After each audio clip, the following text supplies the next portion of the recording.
Hello everyone. We are continuing this video from the previous one. In the previous video we have done how to calculate the limit using factorization method, using exponential method and using standard formula. Now we will discuss trigonometric limits. In trigonometric limits we have three results. The first result is limit x is tending to 0 sin x upon x. If we are getting the exactly same form, then the value is 1. Limit x is tending to 0 cos x, this is also cos 0 is 1. The limit x is tending to 0 tan x upon x, this is also 1. And their reciprocals are also same.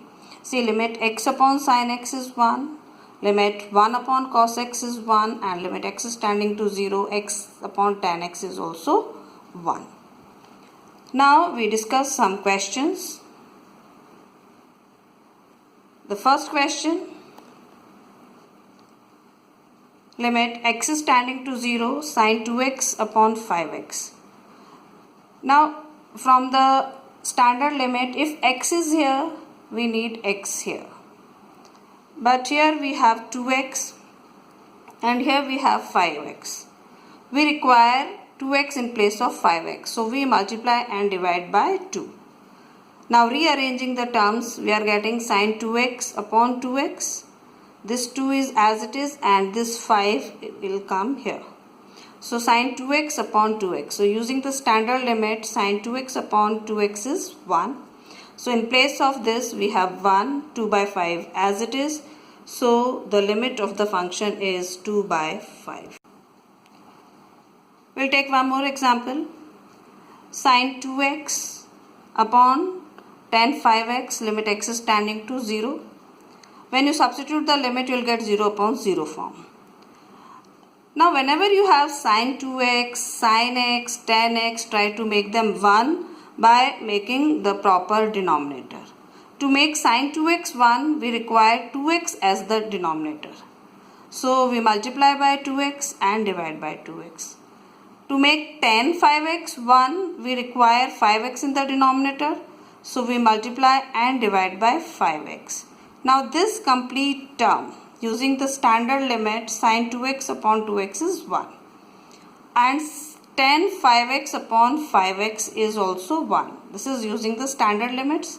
So this is 1, this 2x is left, this is 1, this 5x is left, this x will cancel out and we are getting 2 by 5. Now we take one more example. Keep in mind, this is very important example. Whenever we get 1 minus cos 2x upon x square. Now when we substitute the limit, 1 minus 1, 0 and 0. So we are getting 0 upon 0 form. Now whenever you get 1 minus cos x, we have done this formula in class 11th. 1 minus cos 2x is 2 sin square x. So whenever you get 1 minus cos 2x or 1 minus cos x, reduce it to the sin square x. Now sin square x means sin x into sin x.